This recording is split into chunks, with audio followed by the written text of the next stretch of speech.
ಇಲ್ಲ ಆ ಥರ ಏನಿಲ್ಲ, ಬಟ್ ಅದೇ ಅವನಿಗೆ ಇನ್ನೂ ಹೆಲ್ತ್ ಕಂಪ್ಲೀಟಾಗಿ ರೆಡಿ ಆಗಿಲ್ಲ ಅವನು.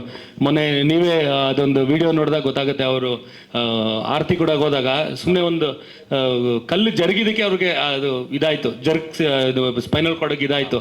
ಸೊ ಇಮಿಡಿಯೇಟ್ ಅವತ್ತು ದೇವ್ರ ದರ್ಶನ ಮುಡ್ಕೊಂಡು ಹಾಸ್ಪಿಟ್ಲಿಗೆ ಹೋಗಿದ್ದ. ಅಂದರೆ ಆ ಪ್ರಾಬ್ಲಮ್ ಇದೆ.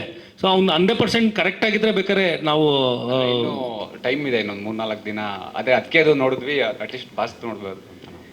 ಇಲ್ಲ ಅವನ್ನೇನು ಮಾಡಲ್ಲ ಆಗಲ್ಲ ಅಂತ ಆ ಥರ ಏನಿಲ್ಲ. ನನಗೆ ಆ್ಯಕ್ಚುಲಿ ಕೇಳಕ್ಕೆ ಸ್ವಲ್ಪ ಮುಜುಗರ ಆಗ್ತದೆ, ಯಾಕಂದ್ರೆ 100% ಫಿಟ್ ಆಗಿದ್ರೆ ಬಾರೋ ಮಾಡೋ ಅಂತ ಕೇಳ್ಬೋದು. ಅಂದರೆ ಇವಾಗ ಮಾಡಿಸಿದ್ರೆ ಸ್ವಲ್ಪ ರೀಚ್ ಇರುತ್ತೆ, ಅಂದರೆ ನಮ್ಮ ಸಿನಿಮಾ ಅಲ್ವಾ ಅನ್ನೋ ಒಂದು ಸ್ವಾರ್ಥ ಅಷ್ಟೇ. ಕರೆಕ್ಟು. ನಾನು ಅದನ್ನ ಹೋಗಿ ಕೇಳಿದಾಗ ನಾನು ಸ್ವಾರ್ಥಿ ಅನ್ಸ್ಬಿಡ್ತೀನಿ, ನಾನು ಬೈಕೆ ಕೇಳ್ತಾ ಇಲ್ಲ ನಾನು.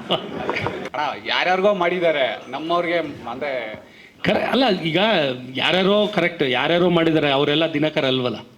ಅದೇ ನಮ್ಗೊಂದು ಲೀನಿಯನ್ಸ್ ಇರುತ್ತೆ.